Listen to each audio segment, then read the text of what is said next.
बिस्मिल्लाहिर्रहमानिर्रहीम। अल्लाह ताला के पाक नाम से शुरू जो बड़ा मेहरबान नहायत रहम करने वाला है। अस्सलाम वालेकुम स्टूडेंट्स, मैं हूं आपका teacher Mohammad Asim Nasar, first year ICS computer science के नेक्स्ट लेक्चर के साथ यूनिक ग्रुप ऑफ इंस्टीट्यूशन की तरफ से हाजिर हूं। उम्मीद करता हूं स्टूडेंट आप खैरियत से होंगे और अल्लाह ताला के करम से 5 वक्त की नमाज़ अदा करते होंगे और जो इल्म हासिल हो उस पर अमल करते होंगे।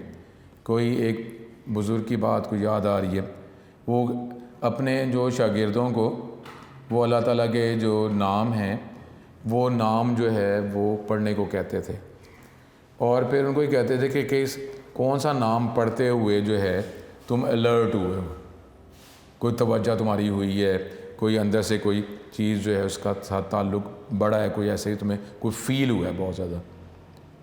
वो अल्लाह ताला के नाम जिस पे वो कहता था कि ये नाम पढ़ते हुए ज़ाहिर है कि ये इसके लिए पहले उसकी तरबियत की जाती है, स्टूडेंट की कोई तरबियत भी तो की जाएगी ना।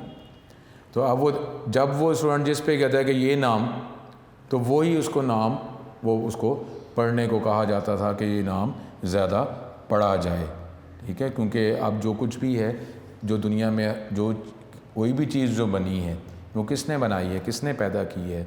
अल्लाह ताला ने। इंसान भी जो चीज़ें बनाता रहता है उसका ताल्लुक़ भी जो है, जो अल्लाह ने चीज़ें जो पैदा की हैं उसी से इंसान हर तरह की चीज़ें बना रहा है। अब ये जिस तरह दरख्त फल फूल हम कहते हैं, ये पहाड़ों के अंदर जितने जो रिज़र्व्स मौजूद हैं उन्हीं सारों की मदद से ही जो है पानी मौजूद है जो अल्लाह ताला ने आसमानों से उतारा है। तो ये सारी चीज़ें जो इंसान भी बना रहा है, ये अल्लाह ताला ने जो चीज़ें पैदा की हैं उससे ही वो बना रहा है। इसका मतलब है हर चीज़ का पैदा करने वाला अल्लाह ताला है। अब अगर हम कंप्यूटर की बात करते हैं तो हम कहते हैं कि जो कंप्यूटर जिस कंपनी ने बनाया है, तो ये कैसे हो सकता है कि आप उसी कंपनी की बनाई हुई चीज़ इस्तेमाल करें और उसके ज़रिए कम्युनिकेशन करें और फिर आप ये कहें कि ये जो कंपनी जो है उसको नहीं पता चल रहा कि क्या आप वर्किंग कर रहे हैं। ये मुमकिन तो नहीं है ना कि अगर आप चीज़ें भी दूसरी कंपनी की इस्तेमाल करते रहें और इसके लिए डिफरेंट इंटरनेट से, सर्वर से, नेटवर्क से कनेक्ट भी आप हो रहे हैं, उनसे इंफॉर्मेशन डिमांड भी कर रहे हैं और फिर आप ये कहें कि जी आप जो भी वर्किंग कर रहे हैं उसका उस कंपनी को पता नहीं चल रहा। मुमकिन तो नहीं है ना, हमें पता है ना। और ये आपको भी पता है कि जी अगर आप इंटरनेट की जो वेबसाइट विज़िट करते हैं, मोबाइल आप जो इस्तेमाल कर रहे होते हैं, जो चीज़ें मोबाइल में इस्तेमाल कर रहे होते हैं, अगर आप वो डिलीट वगैरह हिस्ट्री से डिलीट कर भी देते हैं तो क्या वो जो मेन कंप्यूटर है जिसकी मदद से आप ये सारी इन्फॉर्मेशन को अप्रोच कर रहे हैं, क्या उस सर्वर्स मेन कंप्यूटर के अंदर आपकी जो भी वर्किंग है वो सेव नहीं है? हमें पता है कि जी हाँ जी सेव है। तो जब सेव है तो हर चीज़ अल्लाह ताला ने पैदा की है, बनाई है, तो क्या अल्लाह ताला को नहीं पता कि आप क्या वर्किंग कर रहे हैं? जब हम एक सिस्टम, अलग अलग सिस्टम की बात करते हैं, कंप्यूटर सिस्टम की बात करते हैं, मोबाइल सिस्टम की बात करते हैं, तो हम कहते हैं मोबाइल कंपनीज जानती हैं हम क्या वर्किंग कर रहे हैं और कंप्यूटर कंपनीज जानती हैं क्या वर्किंग कर रहे हैं। लेकिन सारे दुनिया जान के सिस्टम्स बनाने वाला कौन है? अल्लाह ताला। तो अल्लाह को नहीं पता कि जी आप कोई भी सिस्टम वो कैसे वर्क कर रहा है, उसके कंपोनेंट्स कैसे वर्क कर रहे हैं? नहीं पता। पता है, अल्लाह ताला हर चीज़ जानता है। तो अब जो है अब आप जो है दुनिया में बच के दौड़ जाएं, इधर दौड़ जाएं, दौड़ के कहाँ जा सकते हैं आप? ये अगर ज़मीन अर्ज़ से दौड़ जाएंगे, लेकिन सारी चीज़ें बनाई अल्लाह ताला ने, अब बच के जा किधर सकते हैं? अल्लाह ताला भी तो कहता है ना, अगर निकल के जा सकते हो तो निकल जाओ, अगर निकल सकते हो तुम, ठीक है। अब वो अगर बात की जाती है कि ताकत से, तो वो अब ये उसको यही करी जाते हैं कि जी ताकत से हम निकल जाएंगे, लेकिन वो तो सिर्फ ये बात की है कि जो हमारे पास जो पावर्स हैं, ग्रेविटी है, उससे पावर से ही निकलेंगे, लेकिन निकल के भी एक सिस्टम से आप दूसरे सिस्टम में ट्रांसफ़र होंगे। अल्लाह ताला के जो है जो भी उसकी वर्किंग है, अल्लाह ताला के सिस्टम जो है वो उससे तो नहीं आप बच सकते। तो जब बच नहीं सकते तो फिर दौड़ के जाना किधर है? फिर पनाह तो उसी से मांगनी है ना। और अल्लाह ताला ने जिस तरह कहा है उस तरह ज़िंदगी गुजारनी है। अल्लाह ताला हम पे हमेशा अपना करम रखे, अपनी पनाह में रखे, ईमान की दौलत से हमें नवाज़े, ईमान पे ही ख़ात्मा हो और फिर हम एक सिस्टम से दूसरे सिस्टम में अल्लाह ताला के करम से ही उसकी पनाह में रहते हुए ही एक सिस्टम से दूसरे सिस्टम में हम जाएं इंशाअल्लाह ताला। जिस सिस्टम में भी हम जाएंगे हम अल्लाह ताला को ही पाएंगे इंशाअल्लाह ताला। अल्लाह ताला बहुत मेहरबान नहायत करम करने वाला है, रहम करने वाला है। लेकिन जो भी सिस्टम की जो वर्किंग है उस सिस्टम की वर्किंग उसी सिस्टम के मुताबिक किया जाए ना। अब दुनिया के सिस्टम में अगर अभी हम मौजूद हैं तो दुनिया के सिस्टम में अल्लाह ताला ने जिस तरह कहा है बनाया तो अल्लाह ताला ने सिस्टम है ना, तो जिस तरह कहा है उसके तहत ये सिस्टम में हम अपना टाइम गुजारें। और अल्लाह ताला के करम से जब हम दूसरे सिस्टम में ट्रांसफ़र होंगे तो फिर भी अल्लाह ताला ने जो कहा है उसके मुताबिक हम वर्किंग करेंगे, फिर ही तो फ़ायदा होगा। उसके मुताबिक ज़िंदगी गुजारेंगे, चाहे ये सिस्टम है चाहे आगे आने वाले सिस्टम्स मौजूद हैं, तो अल्लाह ताला के मुताबिक ज़िंदगी गुजारेंगे, फिर ही बचेंगे। और ज़ाहिर है अल्लाह ताला हमें अपनी पनाह में रखे। अल्लाह ताला की तरफ ही हमने जाना है तो कोई अच्छे तरीके से ही जाए ना। किसी के पास अफसर के पास जाते हैं तो किस तरह रेडी होकर जाते हैं कि जी हाँ जी अब बड़े रेडी होकर जा रहे हैं अफसर साहब के पास। तो अल्लाह ताला जो है जो सबसे बड़ा है तो अब उसके पास ही वापस लौटना है, तो फिर किस तरीके से जाना है। यहाँ पे कोई हम तैयार को कपड़े पहन के जाएंगे, वहाँ पे तो हमारे साथ हमारे क्या होंगे अमाल होंगे। उस अमाल के सदक़े में ही हमें जो है ये कपड़े पहनाए जा रहे होंगे, मंजिलें होंगी। अल्लाह फिर क्या होगा। अल्लाह ताला हमें अपनी पनाह में रखे। अपना टॉपिक जो है वो MCQs कुछ रह गए हैं, कुछ MCQs डिस्कस करेंगे और ये हमारा सिलेबस 100% ख़त्म हो जाएगा। ये कंप्यूटर साइंस फर्स्ट ईयर का सिलेबस ख़त्म हो जाएगा, एक सिस्टम ख़त्म हो रहा है और वो तो हम एक चैप्टर वाइज करते पहुँचे। ठीक है, वो भी अल्लाह ताला ने मौका दिया तो फिर एक लेक्चर के बाद अगला लेक्चर आया। और जो ये दुनिया वाला सिस्टम है इसका तो हमें पता ही नहीं है, एक सेकंड का नहीं पता कि कैसे हम ख़त्म हो जाएगा सिस्टम और अगले सिस्टम में हम मूव कर जाएंगे। तो क्या इसकी हमें फ़िक्र है। अल्लाह ताला हमें अपनी पनाह में रखे। अपने MCQs करते हैं और ये टॉपिक हमारा ख़त्म हो जाएगा। अब इस चैप्टर के जो आखिरी चैप्टर है chapter number 10 fundamentals of internet, उसके MCQs हमने डिस्कस करने हैं। तो जिस तरह हमने पहले भी बात की है तो किसी भी टॉपिक से रिलेटेड जो है MCQs पे भी आपने तवज्जो करनी होती है, क्योंकि आगे एंटी टेस्ट भी है और आगे अल्लाह के करम से इंशाअल्लाह ताला पेपर भी होने हैं। अल्लाह करे कि सिस्टम जो है वो प्रॉपर्ली ही वर्क करता रहे। कोई भी सिस्टम जब हम बात करते हैं दुनिया की भी हम सिस्टम की बात करते हैं प्रॉपर्ली वर्क करता रहे, तो फिर अल्लाह के सिस्टम में है तो वो भी तो प्रॉपर्ली वर्क ही करना चाहिए ना। अच्छा, MCQs हम देख रहे हैं। अब इसको बेटर तो ये होता है कि जैसे ही हम क्वेश्चन रीड करें तो हमें उसके आंसर का अंदाज़ा हो जाए। लेकिन मैं बार बार कह रहा हूँ कि क्वेश्चन रीड करके अगर आंसर का अंदाज़ा हो भी जाए तो फिर भी इतनी एफिशिएंसी जो है वो नहीं लगानी। आपने डबल चेकिंग करनी ज़रूर है कि ऑप्शन जो है आपने चेक ज़रूर करना है। ये कभी ये भी हो सकता है कि आप जो आंसर जो है वो आप समझते हैं कि आंसर है, लेकिन उसके अलावा हो सकता है कोई ज़्यादा अप्रोप्रिएट आंसर हो, तो इसलिए डबल चेकिंग करनी ज़रूर है, एफिशिएंसी नहीं करनी होती। The globe has become a global village. ये दुनिया हमारी एक ग्लोबल विलेज जो है वो बन सकती है। किसकी वजह से बनी हुई है? टेलीविज़न की मदद से, रेडियो की मदद से, कंप्यूटर की मदद से, इंटरनेट की मदद से। तो ज़ाहिर है ये किसकी मदद से बनी हुई है? डी ऑप्शन, इंटरनेट की मदद से। अब ये आगे कुछ बोर्ड का क्वेश्चन भी है, लेकिन अब ये बोर्ड के क्वेश्चन जो हैं आपको नोट्स के में जो है वो काफ़ी पहले के भी क्वेश्चन हैं। ठीक है, कोई बात नहीं, हमारा ये नॉलेज जो बेस जो है ये अपग्रेड ही होता रहता है।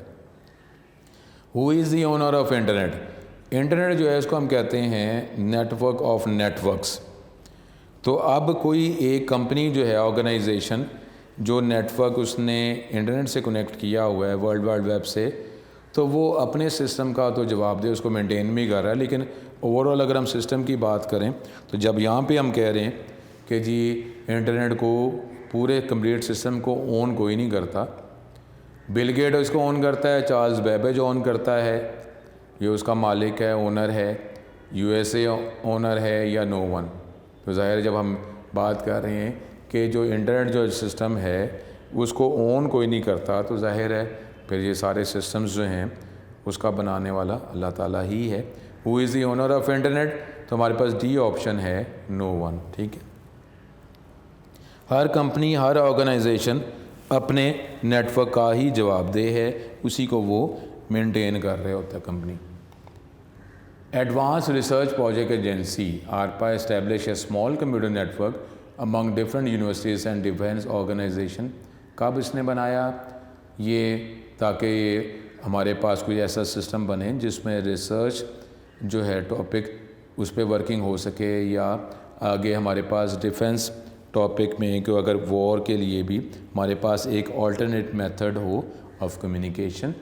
तो इसने एक नेटवर्क बनाया ARPA ने। कब बनाया?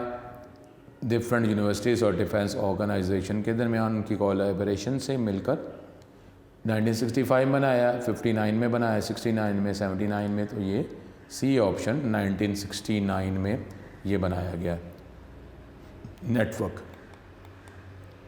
अगला MCQ, the main purpose of setting up ARPANET was to establish a network that could work in, यानी इसका मेन मकसद क्या था ARPANET बनाने का कि जी वो किस एनवायरनमेंट में काम कर सके, वॉर टाइम्स में, बैड वेदर में काम कर सके, पावर फेलियर्स हो जाए तो फिर भी ये सिस्टम वर्क करता रहा, या ऑल ऑफ दीज। तो डेफिनेटली ये जो टाइम था, उस टाइम हम वर्ल्ड वॉर की बात कर रहे थे, उसमें हर वॉर के अंदर कोशिश ये होती है कि कम्युनिकेशन सेटअप जो है वो डिस्ट्रॉय किया जा सके ताकि कम्युनिकेशन ना हो सके। तो अब जो है ARPANET का भी मकसद यही था कि जी एक ऐसा नेटवर्क बनाया जाए जो वॉर टाइम अगर कोई जंग हो जाती है पूरी दुनिया में या काफ़ी ज़्यादा मुल्कों के दरमियान, तो फिर ये एक ऑल्टरनेट मेथड के तौर पर कम्युनिकेशन के लिए हम इस्तेमाल कर सकें। तो ये जो MCQ हुआ है इसका आंसर हमारे पास ए ऑप्शन वॉर टाइम्स इसका आंसर है। स्टार्ट में देयर वर ओनली कितने होस्ट थे, सर्वर्स थे इन ARPANET? 2, 3, 4 या 5? तो ये हम अपने नॉलेज के हवाले से फर्स्ट ईयर के टेक्स्ट बुक के हवाले से हम इसका आंसर प्रोवाइड करेंगे कि जी 4 होस्ट थे। सी ऑप्शन सही आंसर है। When did DARPA establish a small computer network? 1869 में, 1969 में, 1769 में या 1990 में? बी ऑप्शन 1969 में इसने नेटवर्क बनाया। When did NSF national science foundation establish 5 super computing centres? कब इसने बनाए? क्योंकि NSF ने भी ज्वाइन कर लिया था। इतने 5 सुपर कंप्यूटिंग सेंटर्स कब बनाए? 86 में, 1886 में, 90 में, 1969 में। तो ए ऑप्शन 1986 में जो है NSF ने भी इस नेटवर्क के साथ ज्वाइनिंग की और फिर 5 सुपर कंप्यूटिंग सेंटर्स उसने डेवलप किए, इस्टेब्लिश किए, जिसकी वजह से इंफॉर्मेशन भी ज़्यादा एक्सचेंज की जानी शुरू हो गई और स्पीड भी इंक्रीज़ हो गई। How many types of addressing schemes are available? जो इंटरनेट पे, वर्ल्ड वाइड वेब पे जो कंप्यूटर्स आपस में कम्युनिकेट करते हैं तो उनके लिए जो यूनिक एड्रेसेस की फैसिलिटी मौजूद है। तो एड्रेसिंग स्कीम्स कितनी तरह के अवेलेबल हैं? How many types of addressing schemes are available? 5 हैं, 3 हैं, 2 हैं या 4 हैं? तो ये हमें पता होना चाहिए कि हमारे पास 2 ही एड्रेसिंग स्कीम्स हैं, एक IP एड्रेस और एक DNS। ठीक है, तो हमारे पास इसका ऑप्शन सी ऑप्शन हमारा सही आंसर होगा। सी ऑप्शन 2 तरह के एड्रेसिंग स्कीम्स मौजूद हैं। विच of the following does specify the correct format of IP address? ये डिफरेंट जो आपको फॉलोइंग ऑप्शंस के अंदर जो फॉर्मेट्स IP एड्रेस के प्रोवाइड किए जा रहे हैं, तो कौन सा एक करेक्ट IP एड्रेस का फॉर्मेट है? ए ऑप्शन जिसमें ये वैल्यू दिखाई जा रही है, फिर बी ऑप्शन इसमें 261.27, सी ऑप्शन 216.27.61.137 या डी ऑप्शन जिसमें हमारे पास 3 पोर्शंस दिखाए जा रहे हैं। अब हमें ये पता है कि IP एड्रेस जो है 4 पार्ट्स में इसका IP एड्रेस बताया जाता है और डॉटेड फॉर्म में, तो इसमें हमें क्लियर, और ये भी ज़रा ज़हन में रखना है स्टूडेंट, इस तरह का कोई MCQ अगर आ जाए और इसमें 4 हिस्सों में नंबर तो आपको बताया जा रहा है, लेकिन हर हिस्से में नंबर जो है 0 से 255 के दरमियान अगर नहीं है तो फिर भी ये गलत हो जाएगा। तो ज़रा इसको बाद में भी जहन में रखना है। लेकिन यहाँ पे हमारा जो क्वेश्चन है इसका आंसर जो है वो सी ऑप्शन हमारा सही आंसर होगा। डॉटेड फॉर्म में 4 हिस्सों में भी है और हर हिस्से में नंबर जो है वो 0 से 255 भी है। सी ऑप्शन इसका सही आंसर होगा। उसके बाद अगला MCQ, if yahoo.com is a domain name then what will be the type of domain. अगर yahoo.com किसी डोमेन का नाम है तो फिर ये डोमेन की टाइप क्या होगी। ए ऑप्शन याहू इसकी टाइप होगी, B.com इसकी टाइप है, सी yahoo.com इसकी टाइप है, या नन ऑफ दीज इसकी टाइप है। तो हम कौन सी, ये जो एग्ज़ाम्पल है इसमें जो डोमेन बताई गई है इस एग्ज़ाम्पल में डबल कोट्स में, तो डोमेन की टाइप क्या है, yahoo.com या yahoo.com या नन ऑफ दीज। तो ये हमें मेरा ख्याल क्लियर होगा कि इसमें हमारे पास बी ऑप्शन जो है वो सही आंसर है .com। Which of the following is the most popular top level domain. Top level domain, फिर sub level domains. Top level domains कौन सी ज़्यादा पॉपुलर है, ये 4 ऑप्शन में edu, gov, com और org। तो इसमें सी ऑप्शन .com जो है ज़्यादा पावरफुल जो है पॉपुलर टॉप लेवल डोमेन्स है। अगला MCQ, the following are top level domain except. तो जब भी एक्सेप्ट या अनलेस आ जाए तो इसमें ज़रा गौर करना होता है कि फ़ौरन ही आंसर जो है रिवर्स हो जाता है। आप जो समझते हैं तो ये रिवर्स बात की जा रही है कि फॉलोइंग कौन से टॉप लेवल डोमेन नहीं है। बोर्ड का क्वेश्चन भी है ये, edu, org, .gov या .bus, ठीक है। तो कौन सी जो फॉलोइंग ऑप्शन है ये टॉप लेवल डोमेन नहीं है इसके अलावा, ठीक है। तो अब जो है ये रिवर्स हो जाएगा टोटली, तो इसकी ऑप्शन डी ऑप्शन हमारा सही आंसर होगा, डी ऑप्शन .bus।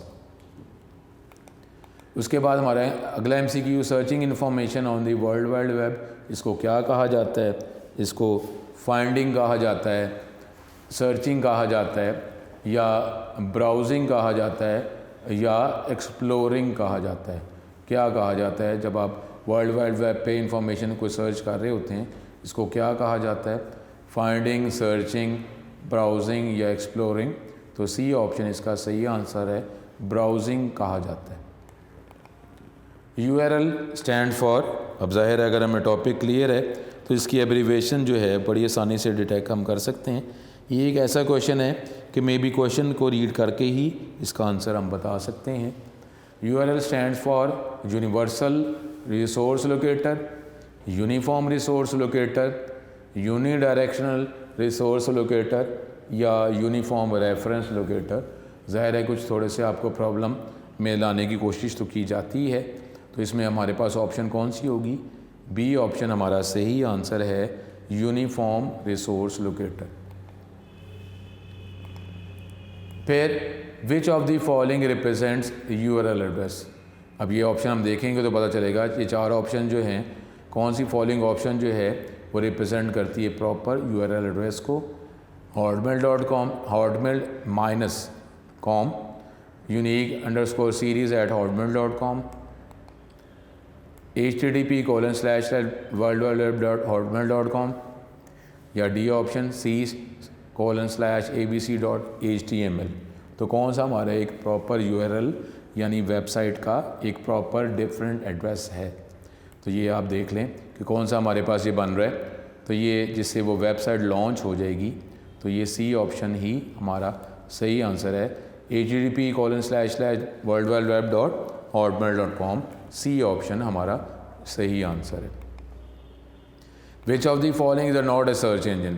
ये फॉलोइंग ऑप्शन जो हैं उसमें से कौन सी ऑप्शन जो है ये एक सर्च इंजन नहीं है। google.com, ask.com, pakistan.com या altavista.com। तो इसमें हमारे पास हमें क्लियर होगा कि pakistan.com जो है ये कोई सर्च इंजन का नाम नहीं है। सी ऑप्शन हमारे पास सही आंसर आ रहा है। Which of the following protocol is use by the news server. News server आपस में जब कम्युनिकेशन करनी है तो कौन से प्रोटोकॉल की ज़रूरत होती है सॉफ्टवेयर की, फिर ये कम्युनिकेशन कर सकते हैं। Detail information articles news servers आपस में एक्सचेंज कर सकते हैं। NNTP, HTTP, TCP/IP या FTP। कौन सा आंसर हमारे पास है, network news transfer protocol. A option इसका सही आंसर है। अगला MCQ, which of the following is N email client. ठीक है, अब ये आपके टेक्स्ट बुक के हवाले से इसको कवर कर रहे हैं अब ये कौन सा जो ऑप्शन जो हैं, ये एक ईमेल क्लाइंट यानी इसके ज़रिए भी आप ईमेल सेंड और रिसीव कर सकते हैं। ये आपको टेक्स्ट बुक के हवाले से इसको कवर करेंगे। या आउटलुक एक्सप्रेस जो नॉर्मली अब जो है ये इस्तेमाल ज़्यादा नहीं होता। इंटरनेट एक्सप्लोरर की मदद से आप ईमेल क्लाइंट के तौर पर ईमेल सेंड रिसीव कर सकते हैं। क्या email client internet explorer email client है, आउटलुक एक्सप्रेस, गूगल या नॉन ऑफ अबव? स्टूडेंट आपको ये भी कहा हुआ है कि कोई अगर क्वेश्चन आ जाता है तो उसका आंसर हमें ना पता है, पता नहीं चल रहा, तो फिर हम क्रॉस आउट करना शुरू कर देते हैं। आप इसको देखते हैं कि जी कौन सी ऑप्शन जो नहीं हो सकती। जैसा इंटरनेट एक्सप्लोरर की बात करते हैं तो ये क्या है, ये तो हमारे पास एक वेब ब्राउज़र है। google.com क्या है, सर्च इंजन है, सर्च इंजन है, ठीक है। अब इसके ज़रिए तो आप ईमेल जो सेंड रिसीव तो नहीं ना कर सकते, ना वो वैसी ऑप्शन ख़त्म होगी।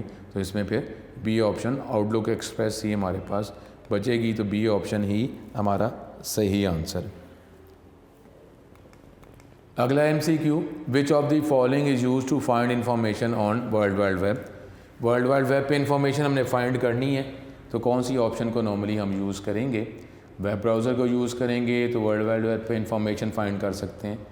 वेबसाइट के ज़रिए, सर्च इंजन के ज़रिए या वेब सर्वर के ज़रिए, तो मोस्ट अप्रोप्रिएट वन जो है हमारे पास कौन सा आंसर है? सी ऑप्शन, सर्च इंजन हमारा प्रॉपर आंसर है कि सर्च इंजन के ज़रिए हम इंफॉर्मेशन वर्ल्ड वाइड वेब पे हम सर्च फाइंड कर सकते हैं।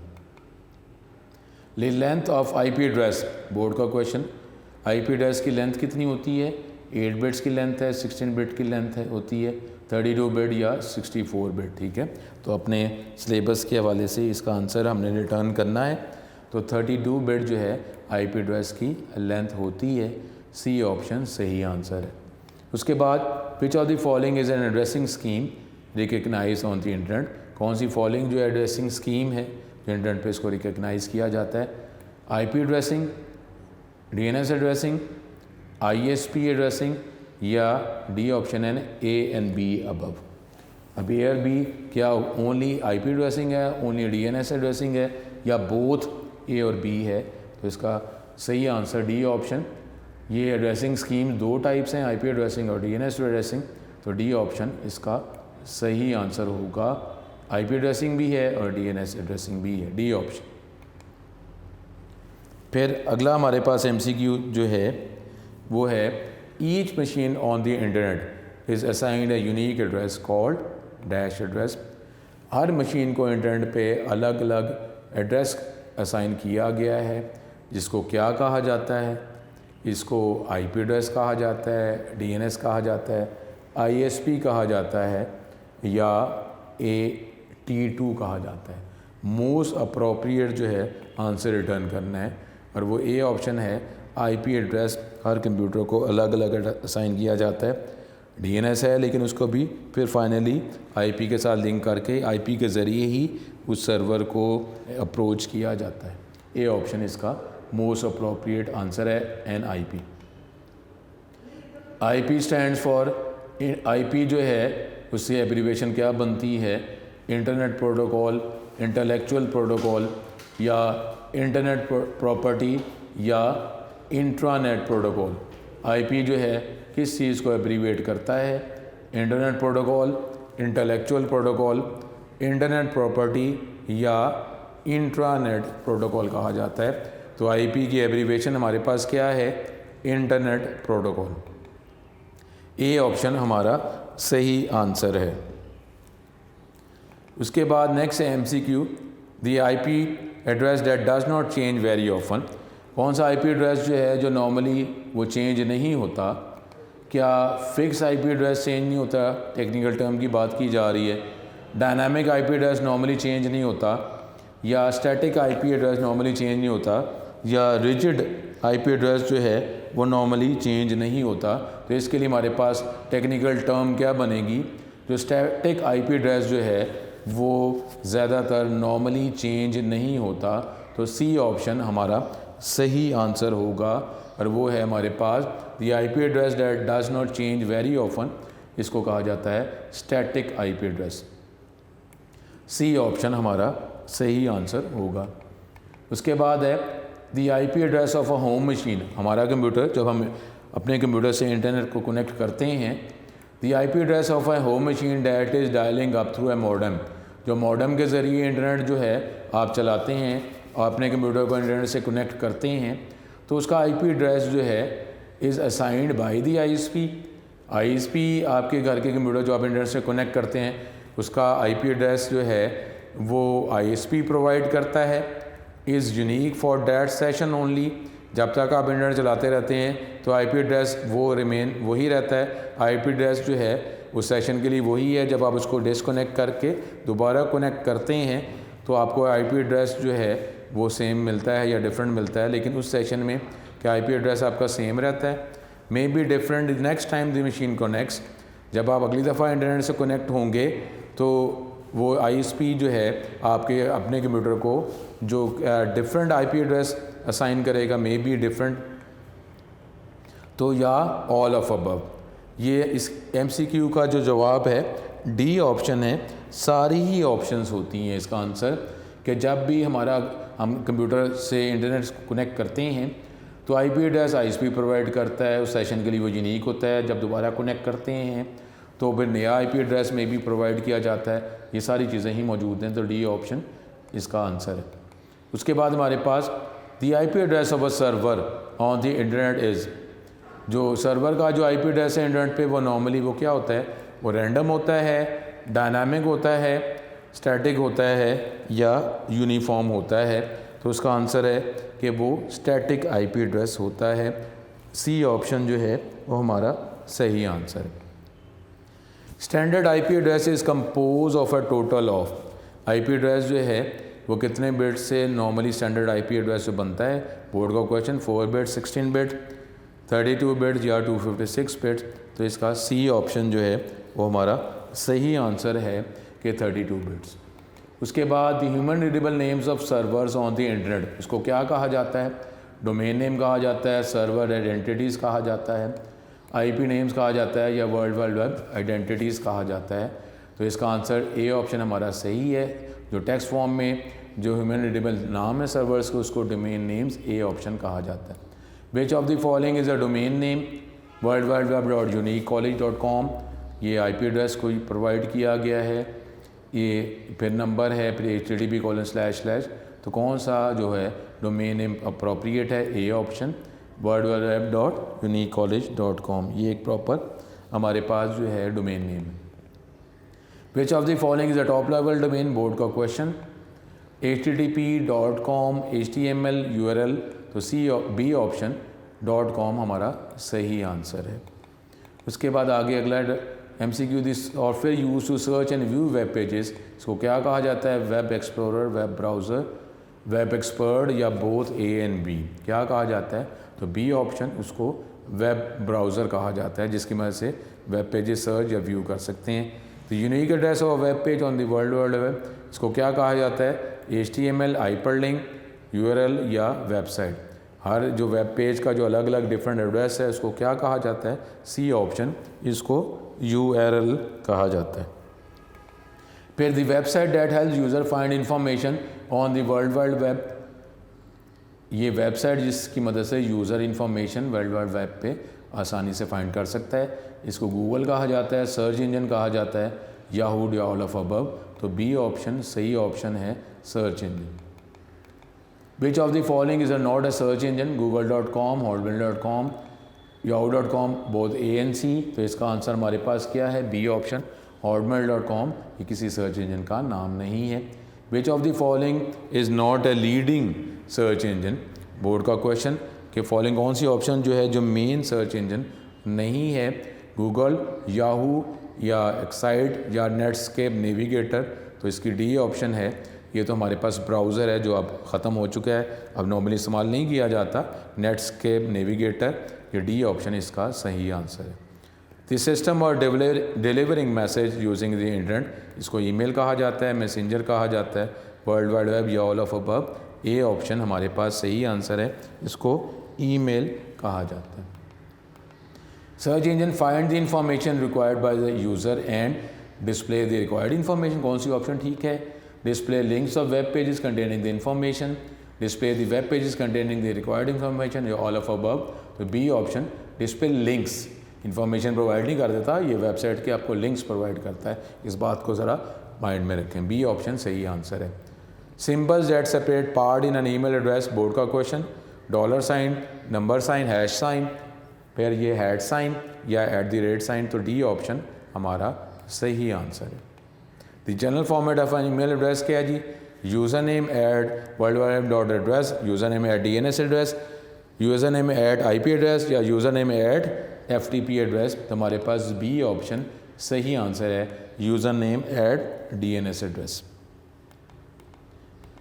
विच one contains permanent IP address, board का क्वेश्चन, क्लाइंट सर्वर जिसका IP एड्रेस नॉर्मली परमानेंट होता है, क्लाइंट सर्वर यूज़र या NIC।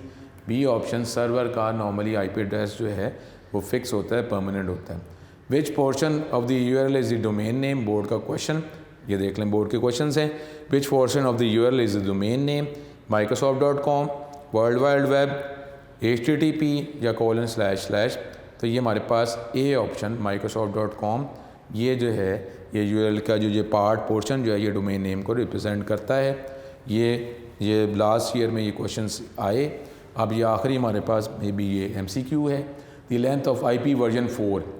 अब यहाँ पे अगर ये क्वेश्चन जब आया था तो कोई ऐसी प्रॉब्लम नहीं था। एड्रेसिंग स्कीम जब आया तो ये एड्रेसिंग स्कीम 32 बिट का ही हमने पढ़ा ना, IP की बात ही आ रही। वर्जन 4 का अगर हमें नहीं भी पता, IP की बात करें तो IP का हमें क्या पता है, 32 बिट्स होते हैं, तो आपने इसका आंसर 32 बिट ही करेंगे, ठीक है, उस हवाले से भी। तो ये बोर्ड का क्वेश्चन है, उसमें सिर्फ IP वर्जन 4 लिख दिया, जिसकी वजह से स्टूडेंट को कुछ प्रॉब्लम, लेकिन इसके लिए भी इंटेलिजेंस सही होती है। IP एड्रेस जो है हमने कितने बिट्स का पढ़ा है इस बुक चैप्टर में, 32 बिट, तो 32 बिट ही इसका आंसर है। तो सी ऑप्शन जो है हमारा ये आंसर 32 बिट बनता है। तो यहाँ पे स्टूडेंट जो हमें हमारे MCQs कंप्लीट होते हैं और यहीं पे हमारा ये लेक्चर भी कंप्लीट हो गया और यहीं पे हमारा फर्स्ट ईयर कंप्यूटर साइंस का सिलेबस भी कवर हो गया। अपना बहुत ज़्यादा ख्याल रखें, इंशाल्लाह फिर अल्लाह ने मौका दिया तो दोबारा मुलाकात होगी। आप मेरे लिए दुआ करते रहें, मैं आपके लिए दुआ करता रहूँ।